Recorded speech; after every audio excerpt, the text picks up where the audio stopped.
கர்த்தருக்கு ஸ்தோத்திரம். நேற்று கேரளாவில் ஒரு குண்டு வெடிச்சுது.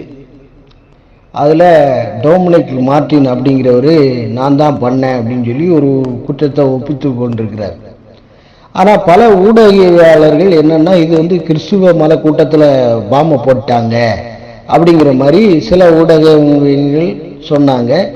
அடுத்ததாக நம்முடைய டுபாக்கூர் சேனல் சத்தியம் டிவி காஸ்பல் அந்த டிவிக்காரனும் கிறிஸ்துவ மதம் அப்படின்னு சொல்லி போட்டு விட்டான். இன்னொரு சேனல்லேருந்து காப்பி அடித்து பிரேக்கிங் நியூஸில் போட்டு விட்டான். இது எதுக்குடா அந்த மாதிரி செய்றீங்க? யெகோவா விட்னஸுக்கும் நமக்கு என்ன சம்பந்தம்? ரசலுக்கும் நமக்கு என்ன சம்பந்தம்? ரசல் யாரு? அவன் துணிக்கடை வச்சிருந்தான். துணிக்கடை வச்சுட்டு டீ குடிச்சிட்டு இருந்திருக்கான் டீ கடையில். அப்போ அவனுக்கு மண்டையில ஸ்பார்க் ஆகிருக்கு. யெகோவா விட்னஸ்ன்னு சொல்லி ஒரு இதை ஆரம்பித்து அதில் சம்பாத்தியம் பண்ணி பல கோடி ரூபா பெருமானம் உள்ள காரியங்களை பண்ணி கடைசியில் மூளை கெட்டு போய் மூளையில் இதாகி ஸ்பார்க் ஆகி மூளையில் கட்டி வந்து வெடிச்சு செத்து போனான் அப்படின்னு சொல்லி இருக்கு ரசனுடைய காரியங்கள். இந்த ரசல் கூட்டத்தார் யெகோவா விட்னஸ் என்னன்னு கேட்டால் கிறிஸ்துவை மறுக்கிறவங்க அவங்க எப்படி கிறிஸ்துவங்களா இருப்பாங்க? அப்போ அனலைஸ் பண்ண வேண்டாமா? எந்த ஒரு நியூஸையும் அது கிறிஸ்துவமா அது யெகோவா விட்னஸா அப்படிங்கிறது தெளிவாக சொல்லணும். ஒரு கிறிஸ்துவ சேனல் அப்படின்னா அது உண்மை நிலையை கண்டறிஞ்சு சொல்லணுமா வேண்டாமா? யெகோவா விட்னஸுக்கும் நமக்கு என்ன சம்பந்தம்?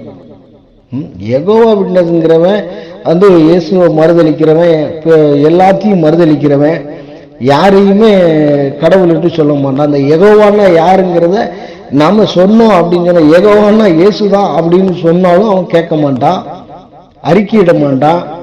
அவங்கள ஒரு சாட்சியாக தான் பார்ப்பாங்க.